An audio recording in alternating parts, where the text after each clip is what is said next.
Oui, ça va être ça, quoi, de passer aux phrases et au texte parce que quand ils mettent trop d'énergie à déchiffrer, si ça ne devient pas automatique, après ils oublient ce qu'ils viennent de dire. Donc, par rapport à ce que vous connaissez du fonctionnement à 22 ou 24 élèves, vous voyez extrêmement mathématique. Tu as 6 ans oui, je pense. Oui, on a 4 phonèmes d'avance. 4 phonèmes d'avance. Voilà. Et à 12, on voit tout de suite les difficultés, donc ça permet de remédier tout de suite. Avec ma collègue, on se concerte tous les jours pour réajuster le lendemain. Donc c'est un fonctionnement plus près du besoin des élèves. 4 semaines d'avance, ça veut dire quasiment 3 semaines d'avance sur le trimestre. 2 semaines, voire 2 phonèmes par semaine. Ouais. Voilà. Oui, le peu. Vous disiez que vous faisiez des temps d'échange quasiment au quotidien. Oui, sur l'heure du déjeuner. Sur l'heure du déjeuner. Le soir aussi. Et vous revenez sur quoi? Sur les situations d'élèves, sur les situations académiques elles-mêmes, sur les niveaux des élèves, sur quoi? Les difficultés qu'on a constatées, et voir quelles séances réajuster. Parce que vous êtes sur finalement désormais 2 classes de 12. Votre réponse suggère que vous avez une connaissance assez fine des élèves de l'autre groupe, non? Un petit peu moins que notre groupe. Là, par justement. Mais vous les connaissez, enfin vous échangez quand même sur des individus précis. Oui, voilà, c'est ça. Que vous repérez, que vous identifiez. Oui, tout à fait. En fait, on va voir la collègue et on se concerte sur j'ai un souci avec tel enfant qui fait effectivement. Souvent, on retrouve les mêmes soucis dans les 2 classes. Donc c'est pour ça que c'est dans ce sens-là qu'on divise. Alors ce qu'on voit immédiatement quand on rentre dans la classe, c'est que à un adulte pour 12, le nombre d'interactions de qualité, de proximité, du 1-1, est multiplié par 2, ou moins. Donc il y a une quasi-pression pédagogique, enfin, et les feedbacks sont bien plus nombreux. Vous disiez que vous aviez gagné au moins 2 semaines sur l'apprentissage des phonèmes. Au-delà de l'apprentissage de la lecture, est-ce que vous repérez dans les autres disciplines autant d'amélioration dans les apprentissages en mathématiques ou ailleurs? Alors, en mathématiques, par rapport à ce que je faisais avant, on a changé de méthode, donc c'est difficile de comparer. Dans les autres matières, c'est moins facile de comparer. C'est vrai qu'une étude des phonèmes, il faut le quantifier, c'est plus facile. Le fait de travailler à 12 vous permet vraiment d'identifier tout de suite ceux qui sont en difficulté. Ah oui. Et dès que quelqu'un est identifié, vous restez davantage avec lui, j'imagine. Oui, puis on a pu alerter plutôt les parents pour des prises en charge, par exemple orthophoniques, psychométriciens. On voit plus. Vous avez le sentiment que la façon dont vous travaillez depuis maintenant 3 mois et demi, ce que vous faites concrètement avec les élèves, vous n'auriez pas pu le faire dans le cadre antérieur de 1 pour 24? Moi qui ai eu déjà des CP à une vingtaine d'élèves, je n'aurais pas pu suivre de façon aussi efficace chaque élève. Et du coup, une question que je me posais, c'est qu'en multipliant ainsi les interactions, une charge mentale supplémentaire qu'on demande aux élèves, on arrive en fin de trimestre. Est-ce que vous les sentez finalement plus fatigués qu'ils ne l'étaient d'habitude? En fait, pour éviter ça, on fonctionne en atelier pour qu'il y ait des temps de respiration, qu'on ne soit pas tout le temps sur leur dos. C'est pour ça qu'on fonctionne à l'atelier. Oui, ici. Comme ça, la maîtresse est avec un groupe, donc l'autre vont à leur rythme. C'est pour cette raison. D'accord. Est-ce que vous pensez quand même, malgré ce que vous avez dit sur le fait que vous n'auriez pas pu faire la même chose, est-ce qu'il y a des enseignements que vous tirez et que nous pourrions transférer aux classes qui ne vont pas être dédoublées? Parce qu'il y a aussi cet aspect-là qui est important. Est-ce que vous avez identifié, par exemple, des difficultés ou des réponses que vous avez trouvées et qui seront utiles à vos collègues dans des classes un peu plus chargées? Les classes à 20 élèves ou 25 élèves. Est-ce que vous pensez qu'on a des éléments dans notre façon d'enseigner aux enfants en CP, des éléments qui seront transférables aux autres classes? Parce que c'est aussi ça qu'on recherche dans cette expérience. vous n'êtes peut-être pas encore en mesure de voir ce qui est... Pour l'instant, c'est difficile. Oui, de voir ce D'ailleurs, qui est si on travaille autant ensemble, c'est qu'on a besoin. Là, on a tout ce temps-là, on l'a aménagé, on a évolué depuis le début de l'année. On n'était pas parti sur le travail en atelier au départ. On s'est dit, un groupe à 12 serait bien, c'est un petit groupe, comme on aurait dans une classe à 2 niveaux, on travaille. Et en fait, on s'est retrouvés face à 12, mais qui n'étaient pas en interaction avec nous, qui se mobilisaient pas. Et du coup, on a préféré les prendre par 4, mais c'est une évolution, donc c'est vrai qu'on est plutôt sur notre fonctionnement, on est moins dans À l'évidence, vous avez raison, on ne travaille pas à 12, on travaille à 24. Et ça nous ramène à la question de l'accompagnement, de la formation. Auriez-vous besoin, pensez-vous que vous avez besoin de quelque chose en termes de ressources pédagogiques, en termes d'accompagnement par un instructeur, en termes d'échange entre pairs, de mutualisation des bonnes pratiques? De quoi auriez-vous besoin maintenant pour aller plus loin, plus vite? C'est vraiment ce que nous on a appris ici dans ce dispositif-là, c'est de pouvoir, là mercredi dernier on était à l'inspection, on a travaillé avec les conseillers pédagogiques et avec 2 autres collègues qui sont aussi dans ce dispositif-là. Et justement, on a pu échanger entre pairs, on a pu aussi avoir l'expertise des conseillers pédagogiques et sur notre temps de classe, c'est-à-dire qu'on n'existait pas en plus, on a été déchargé de notre classe. Et ça, c'est quand même... Enfin, ça fait avancer. Ce qu'on a vu mercredi dernier, ça va nous faire avancer encore pour le mois de janvier, pour la suite. Quoi. On a besoin. À cela s'ajoute l'évaluation qui a été menée dans l'ensemble des classes concernées, mais une partie non négligeable. Et puis il y aura une évaluation en suivi de cohorte l'année prochaine, et puis dans 2 ans, avec une comparaison avec des groupes non dédoublés. Et ça, c'est du national. Le bilan de ces études sera évidemment généralisé, diffusé à l'ensemble des enseignants concernés. Je pense qu'on les aura avant la fin de l'année pour les premiers retours. Ça sera autant d'éléments sur lesquels nous pourrons collectivement nous appuyer. Alors, la suite pour vous, c'est pas de dédoublement tel que celui-ci en CE1, parce que pour l'instant, vous n'êtes pas en REP+, vous êtes en REP, donc on va généraliser le dédoublement en CP dans tous les REP. Pour l'instant, on ne touche que 17 REP plus. On va généraliser au niveau des CP dans toute l'académie, ainsi que les CE1 pour les REP+. Et vous serez concernés en 2019. Il va falloir patienter encore l'année prochaine sur le même dispositif, uniquement en CP. En 2019, vous aurez aussi vos 2 CE1 à 12 élèves, en plus des CP à 12 élèves. Est-ce que, alors sur cet aspect, la transition entre le CP et le CE1, vous allez passer de 12 à 24. Vous vous inquiétez pour les élèves de ce passage de 12 à 24? Est-ce que vous pensez qu'on risque de perdre toute expérience éducative, pédagogique, didactique que vous avez développée? Je ne sais pas si vous suivez vos classes ou si vous restez sur votre niveau. Je sais pas. C'est un peu dommage, oui, qu'ils se retrouvent en grand groupe après seulement 1 an. J'espère pas qu'on va perdre. Voilà, on espère pas. Ce que vous avez su développer avec ce travail en atelier, 3x4, on voit toute la richesse.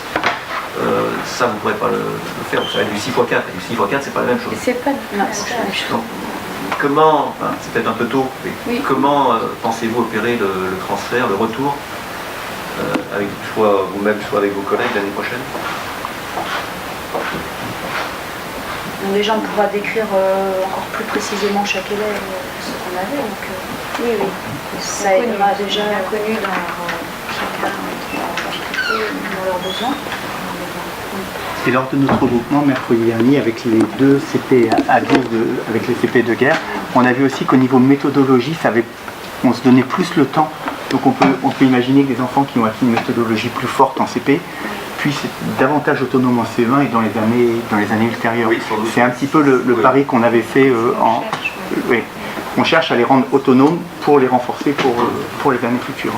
Après, c'est une promo entre guillemets il y a une grosse proportion d'enfants avec des troubles de l'attention et de la concentration. C'est pas une promo comme j'avais l'année dernière, par exemple. Là, il y a beaucoup d'enfants qui ont des problématiques assez énergivores, donc verra l'évolution. Le climat de la classe, on voit c'est calme à 12, le niveau sonore est reposant. Est-ce que vous voyez aussi une différence? Ou alors vous aviez l'habitude de classe Oui, parce que les docile. CP, quand ils lisent tout fort, donc niveau sonore, c'est assez pénible quand c'est une classe d'une vingtaine d'élèves, et là, oui, le niveau sonore est plus bas, donc c'est Oui. plus serein, plus calme. Et au-delà du niveau sonore, la dynamique d'un groupe de 12 peut être moins forte Oui. que ce qu'on est habitué à avoir dans un groupe de 20. C'est pour ça que l'après-midi, on se regroupe Vous vous regroupez, en oui. sport, en musique, on fait des ateliers en questionnant le monde pour retrouver l'émulation du groupe entier. D'accord, et vous travaillez alors sur un modèle un peu plus de maître de classe avec un groupe de 24. Oui, D'accord. Madame la directrice, côté parents, côté famille, est-ce que c'est vous qui avez présenté le dispositif ou ce sont les enseignants qui l'ont fait? Je l'ai présenté à la réunion de rentrée, on avait parlé avec les parents et après ça a été plus explicité dans chaque réunion de rentrée de classe. Et les parents étaient contents, ils ont vu ça comme une chance pour les enfants. Oui, d'accord. Une réception plutôt positive de la mesure, avec évidemment des demandes pour l'année prochaine pour poursuivre. On va leur expliquer. On va maintenir en CP l'année prochaine. En 2019, on passera au CE1, normalement. Monsieur le maire, de votre côté. Écoutez, d'abord, monsieur Richter, merci de venir à Chastin aujourd'hui et de voir cette première évaluation. Elle était certainement rapide, et trop rapide et trop précoce dans le temps. Et en tout cas, votre venue ici souligne tout l'intérêt que vous portez, bien entendu. Nous, vous savez, moi, avec mon collègue président, nous sommes dans la ruralité. Et donc, nous essayons de résoudre les problèmes de ruralité. Et effectivement, madame la secrétaire, je me souviens quand vous m'avez téléphoné en disant « Pensez-vous qu'on puisse raisonnablement classer les écoles de Josselin ?» C'est en REP, je crois, dans notre classe. Je vous avais répondu oui tout de suite. Je crois que c'est connaissant le milieu socio-culturel, connaissant le milieu environnemental de nos jeunes, je crois que vous avez fait un juste choix et un bon choix. Et je suis sûr qu'ici, ils sauront être à la hauteur, les enseignants en particulier, ils sont en première ligne, le président, que tous ceux qui sont matériels seront en première ligne.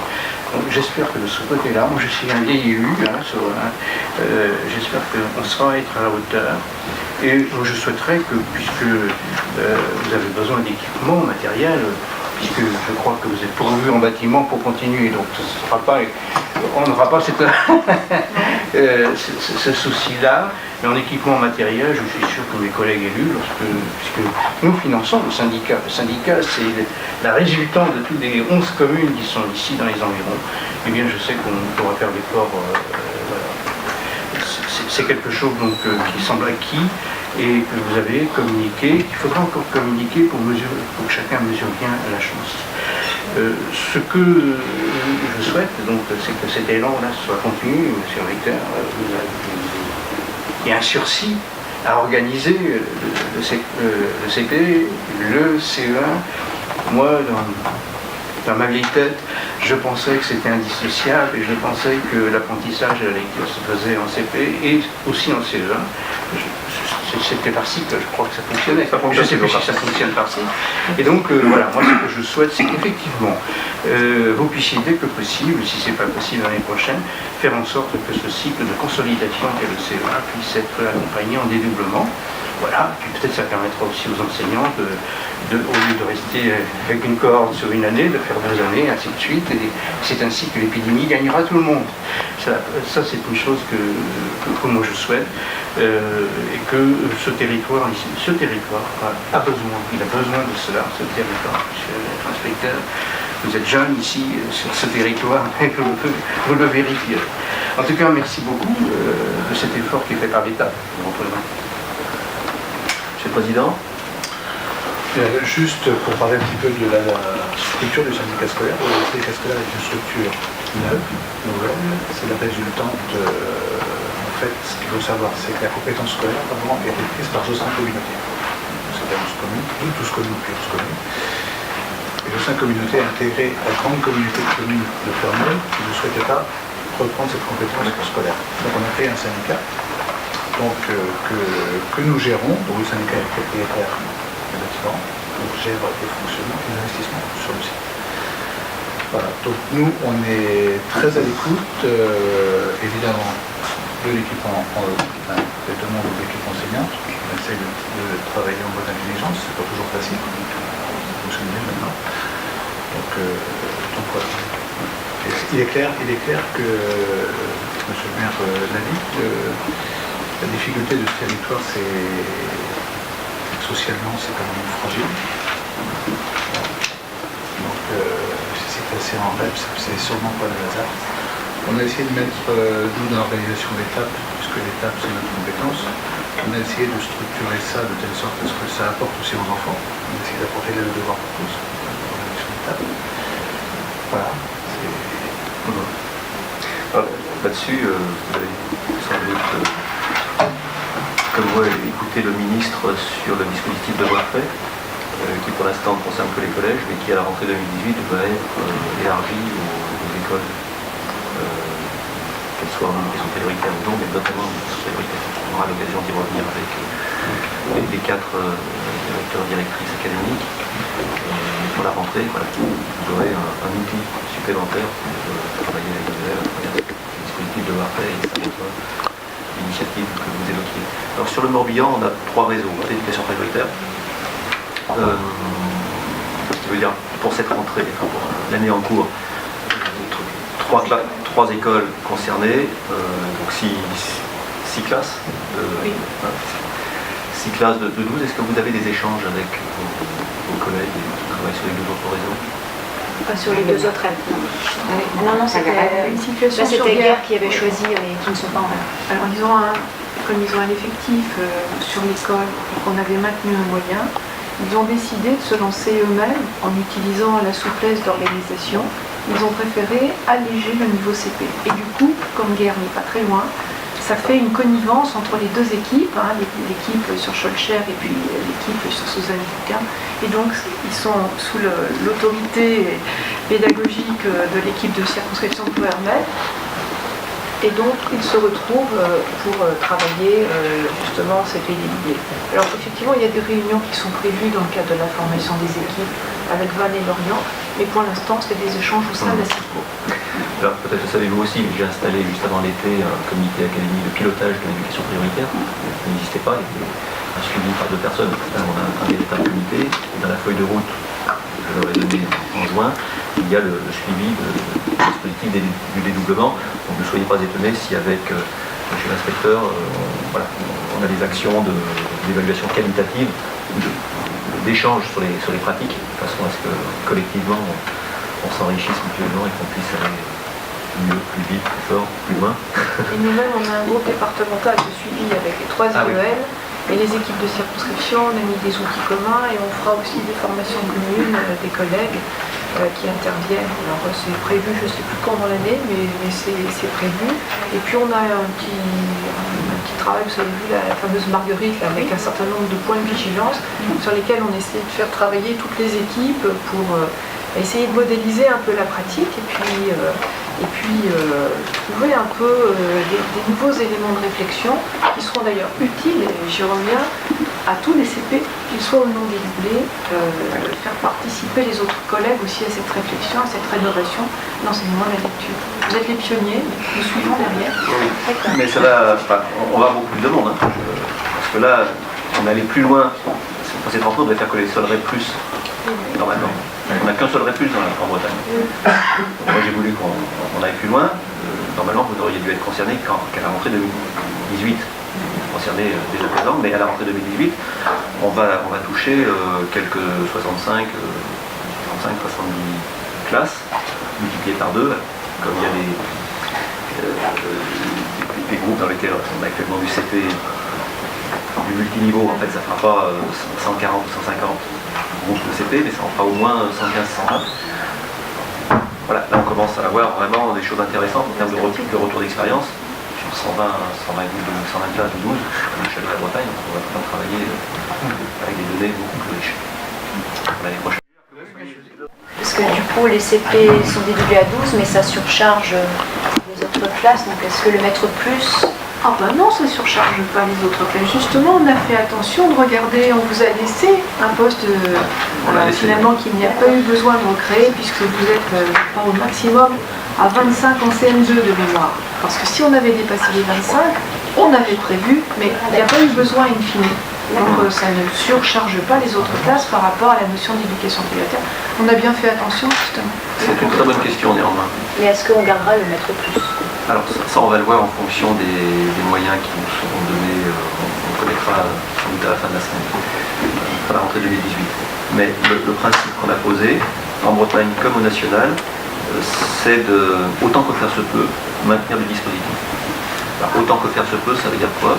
Ça veut dire que sans doute 20, 25, peut-être 30% des dispositifs actuels de maître de classe seront fléchés en éducation prioritaire sur les CPC1 pour permettre le dédoublement. Vous ne devriez pas être concerné compte tenu de la configuration. Voilà.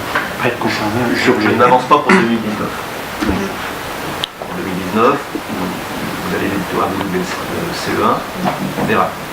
On a déjà une petite visibilité seulement sur 2018, en 2019, on n'en parle pas pour l'instant.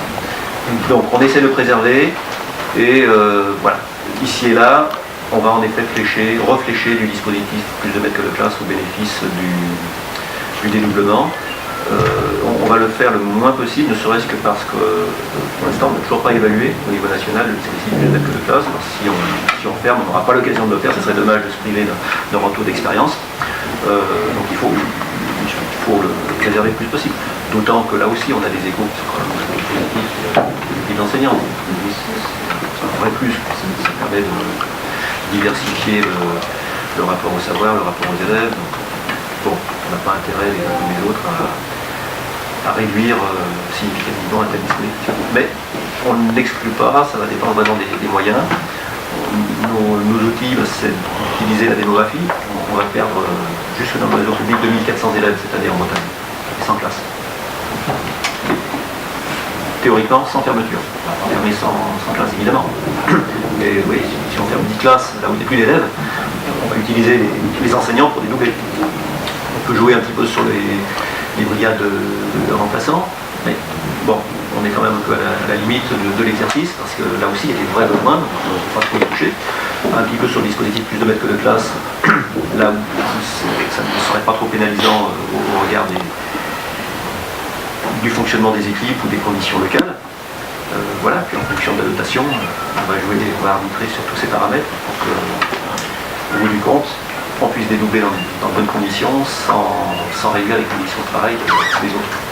Voilà, ça on décidera en janvier.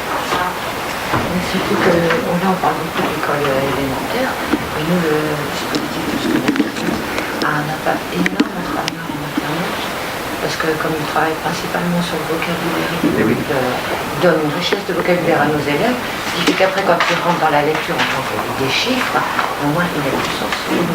Et je veux dire, ça impacte justement le niveau de facilité de lecture, de rentrer dans la lecture. Nous sommes sur un territoire, effectivement, où en maternelle, je pense que vous ne contredirez pas, enfin, je le constate, en tout cas, nous le constatons en dehors de l'école, où il y a une très grande hétérogénéité.